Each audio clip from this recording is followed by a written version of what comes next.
pagi pemirsa, Pelita Indo News TV kembali hadir menyampaikan informasi aktual. Cadas Pangeran menjadi titik rawan longsor di Sumedang, Jawa Barat. Bongkahan batu-batu besar longsor dan menimpa 2 unit mobil yang melintas di Jalan Nasional Cadas Pangeran, Cijeruk, Kabupaten Sumedang, Jawa Barat. Berdasarkan data Badan Penanggulangan Bencana Daerah BPBD Jabar, longsor terjadi di Pamulihan, Kabupaten Sumedang, sekitar pukul 15. Bebatuan berdiameter 1-1,5 meter yang jatuh dari tebing tanah setinggi 50 meter dan selebar 3-5 meter ini menimpa 2 kendaraan. Longsor juga menutupi sebagian ruas jalan penghubung Bandung-Cirebon sehingga menyebabkan kemacetan selama 3 jam.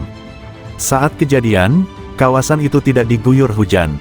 Hingga Sabtu pukul 21, petugas BPBD Sumedang dibantu aparat keamanan masih membersihkan lokasi longsor.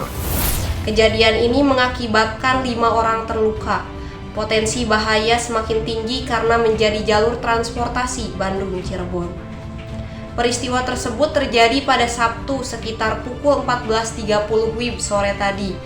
Dalam video yang beredar tampak ada 5 bongkahan batu berukuran besar.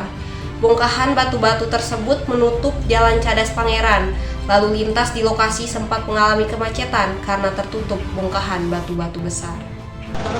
Makanya kita harus tetap berhati-hati bagi pengendara, baik dari Sumedang ke Bandung maupun dari Bandung ke Sumedang. Arus lalu lintas mulai normal tapi pengguna jalan tetap diminta berhati-hati. Longsor dari tebing bebatuan menutup sebagian jalan di Cadas Pangeran dan menimpa 2 mobil. Ada 8 orang terdampak, 2 orang diantaranya luka berat, 3 orang luka ringan, ujar Kepala Seksi Kedaruratan dan Logistik BPBD Jabar Hadi Rahmat, Sabtu, tanggal 29 Oktober tahun 2022.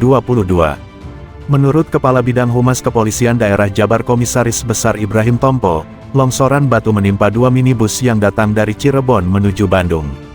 1 mobil bernomor polisi B2622 UBB rusak di atap dan badan sebelah kiri.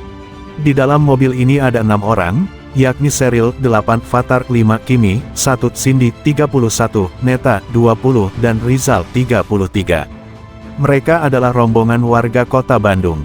Mereka sekeluarga tinggal di Antapani City 4 nomor 11, Kelurahan Antapani Tengah, Antapani, Kota Bandung. Sementara mobil Fortuner bernomor polisi G8336 WP yang diisi 5 orang rusak di bagian depan. Di dalam Fortuner ini ada 4 orang, yaitu Muhammad Masruri 74, Mapriatun 70, dan Nur Julianto 28, dan Siti Nurhalisa.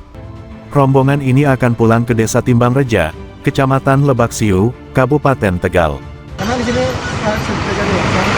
Sering terjadi longsor, cuman mungkin ini yang paling parah itu terakhir tuh tahun 94 kalau nggak salah. Semua terjadi karena faktor alam.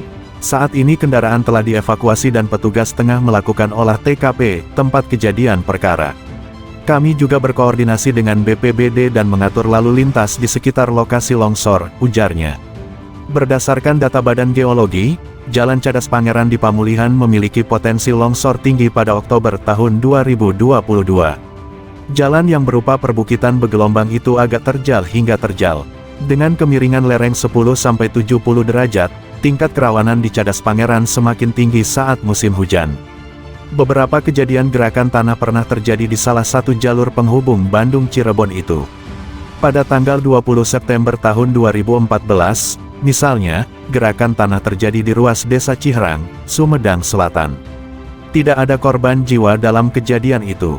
Namun, 3 rumah tertimbun, 1 masjid dan 2 warung terancam longsor.